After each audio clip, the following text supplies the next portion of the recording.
மனதில் நினைத்தாலே முக்தி தரும் ஸ்தலம் திருவண்ணாமலை. பல சித்தர்கள் இங்கு அரூபமாகவும் சொரூபமாகவும் ரூபமாகவும் வாழ்ந்து கொண்டிருக்கிறார்கள்.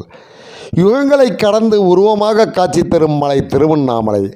கிருத யுகத்தில் அக்னி மலையாகவும், திரேத யுகத்தில் மாணிக்க மலையாகவும், துவாபார யுகத்தில் பொன்மலையாகவும், கலியுகத்தில் கல்மலையாகவும் சிவன் காட்சி கொடுத்து கொண்டிருக்கிறார். சிவனே மலை, மலையே சிவன். மழை நீரால் அபிஷேகம் செய்யப்படுகிறது. நட்சத்திர மலர்களால் அர்ச்சனை செய்யப்படுகிறது. இமயமலையின் கைலாயத்தில் இறைவன் வாழ்கிறான்.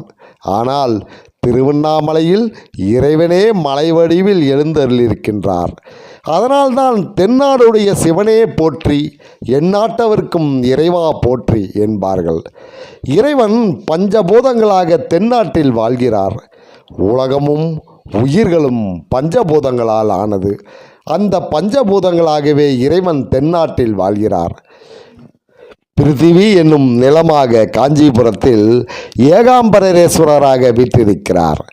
அப்பு என்ற நீராக திருவானைக்காவலில் ஜம்புகேஸ்வரராக வீற்றிருக்கிறார்.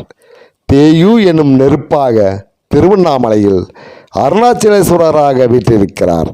வாயு என்னும் காற்றாக காலஸ்திரியில் திரு காலத்தீஸ்வரராக வீற்றிருக்கிறார். ஆகாயம் என்ற வெட்டவெளியாக சிதம்பரத்தில் அம்பலவரராக வீற்றிருக்கிறார். அதனாலேயே தென்னாடுடைய சிவனே போற்றி என்றனர். ஆனால் இறைவன் அனைத்து நாட்டினருக்கும் இறைவன். அதனாலேயே என் நாட்டவர்க்கும் இறைவா போற்றி என்றனர். நன்றி, வணக்கம்.